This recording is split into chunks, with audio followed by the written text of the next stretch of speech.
Well, Mike in the front right here. Before we get into fight talk or in your career, how's the Ultimate Fighter been coaching these young guys? Oh man, the Ultimate Fighter has been so much different than I thought it was going to be. I thought I was going to show up, feet were going to land down here in the desert.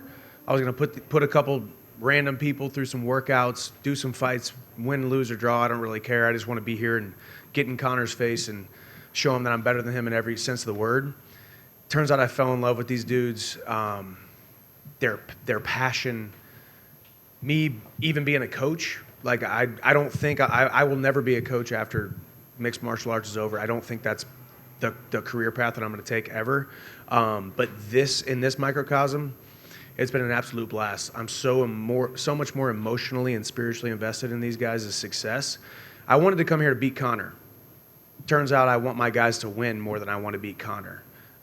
So that's how much it's been. It's been a lot more work than I thought it was going to, and we aren't even done yet. So When did that flip switch in your minds where to go from you're here to get in Connor's face to I have a group of young kids that I have to get to get them to fulfill their dreams?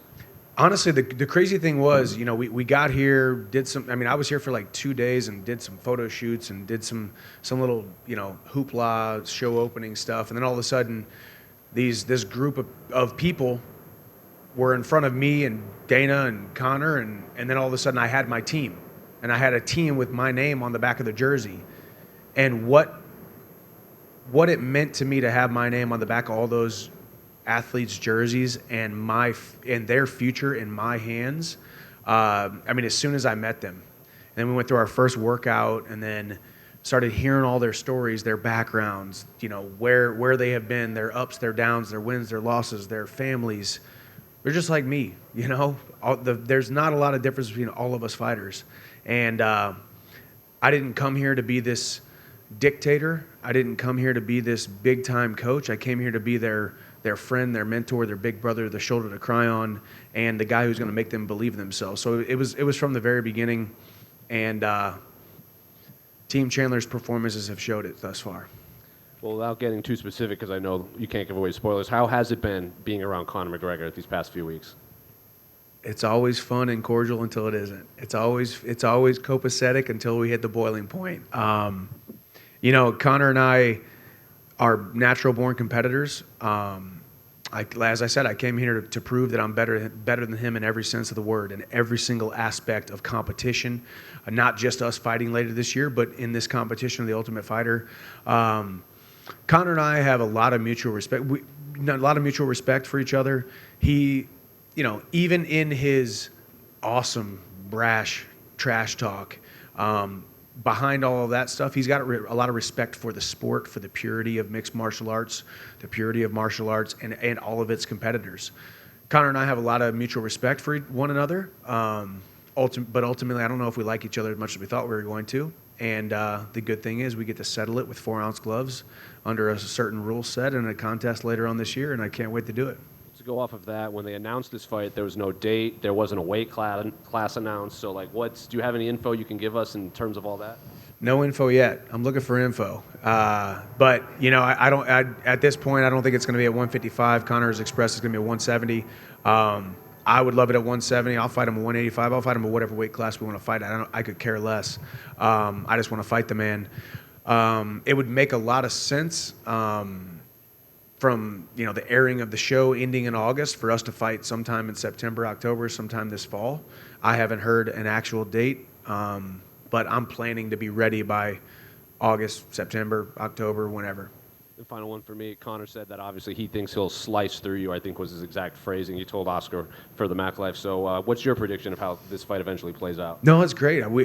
That's exactly who we want. The biggest combat sports star and icon that we have ever seen, thinking he's going to come back and slice through somebody. That's exactly what we want. That gains intrigue. It builds the momentum. It builds the mystique of who he is and us putting butts in seats. That's exactly what we want.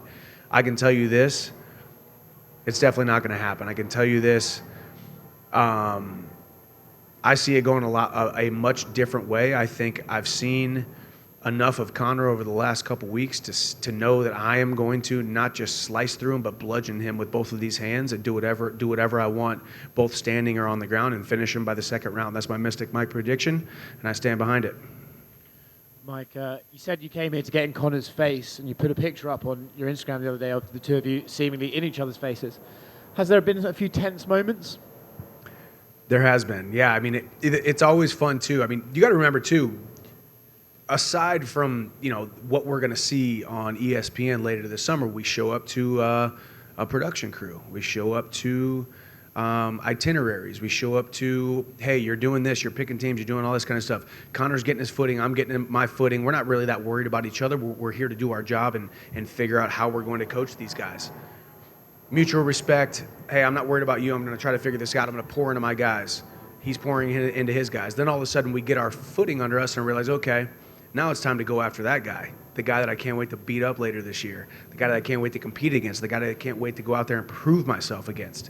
And I think, yes, what has happened thus far has been a lot of fun, and I can't wait for you all to see it later on this year on ESPN. My guys winning and losing fights, his guys winning and losing fights, us being emotionally invested in the wins and losses of our fighters, ultimately spilling over into our own emotional turmoil, for better or worse, and enjoying the process. So it's been a lot of fun, yes, a lot of tension. A lot was made of like, are you going to get the nice Conor, or are you going to get the nasty Conor? From your perspective, which Conor have you received?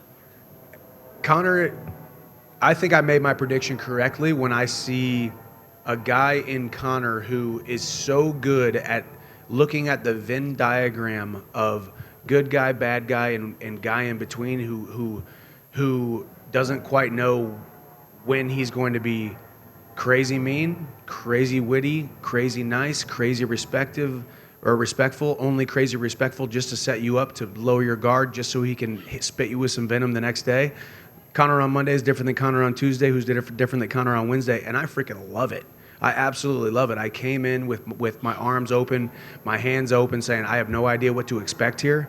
I'm just trying to be authentically myself and let the chips fall where they may, because you never know, you never quite know what's going to happen. And also with me and my team and his team, you can't make a plan because your plans are going to get spoiled on this show, because there's all kinds of crazy stuff getting pulled out of the hat at all different times. But Conor's been both sides of the coin, to say the least.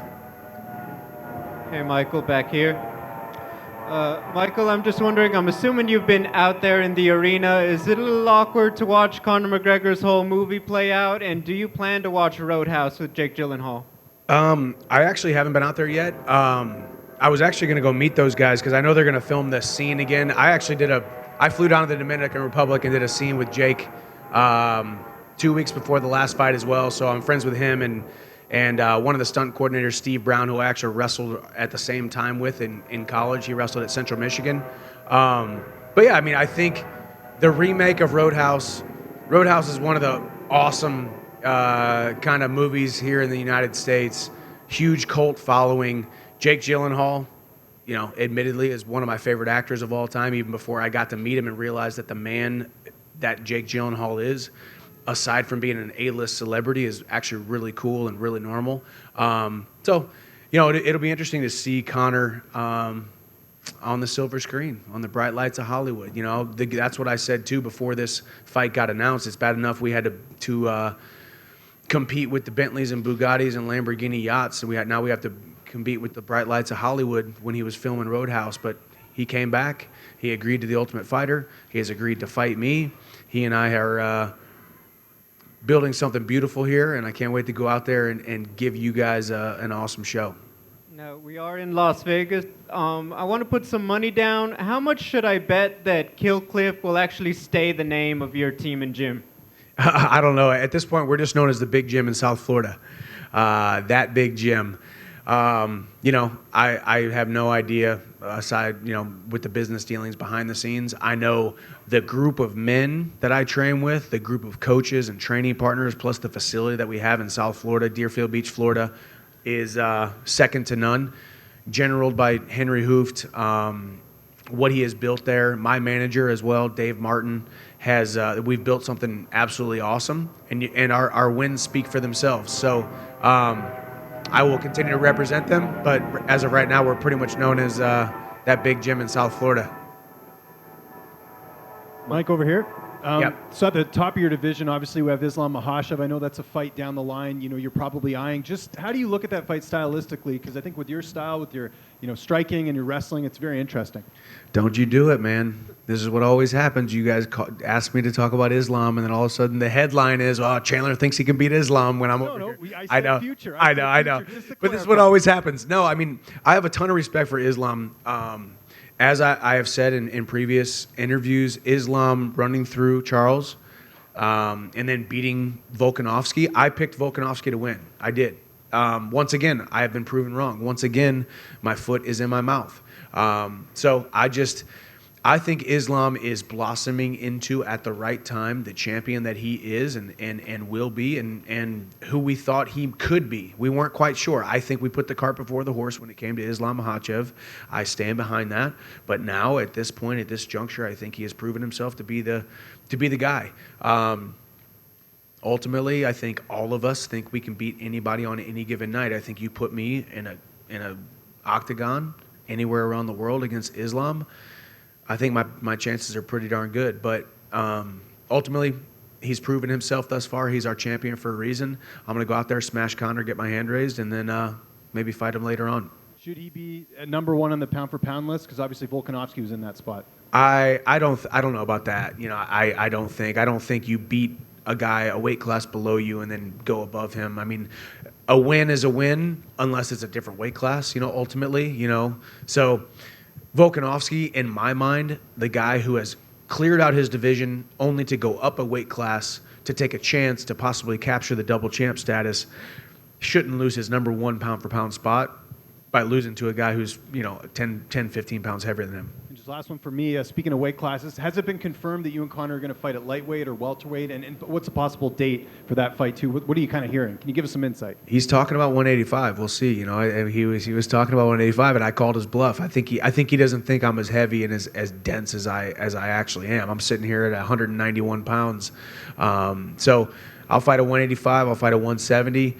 If Dana steps in, and I've heard him talk about 155, if Dana steps in and gets his way, possibly it's 155. I could care less. I'm a guy who showed up in the UFC in September of 2020 with my work boots on, and I've said yes to every single opportunity. I've said yes at every single step of the way.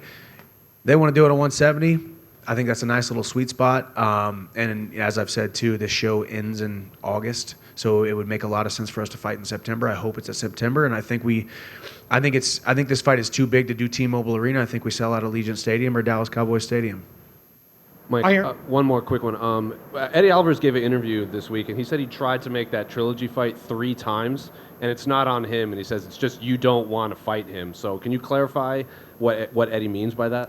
Yeah, no, I will be candid and say, yes, there was a moment where my Bellator contract was going to end. Tito Ortiz was fighting Chuck Liddell or something under Oscar De La Hoya's something. I don't even know if that fight ever happened. There was a moment there where we talked about, hey, we can go ahead and take matters into our own hand. I can bounce out. You can bounce out. Let's fight each other, do a trilogy.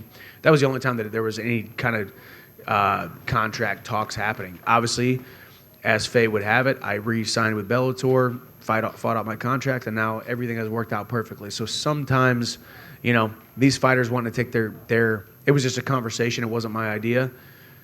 You can try to act like you're the master of your own destiny, but it's only going to be to your own detriment in a lot of ways. But good thing for Eddie, I want to see him fight bare knuckle. My wife and I were talking about that. We've watched a couple bare knuckles. We kind of enjoy it, honestly.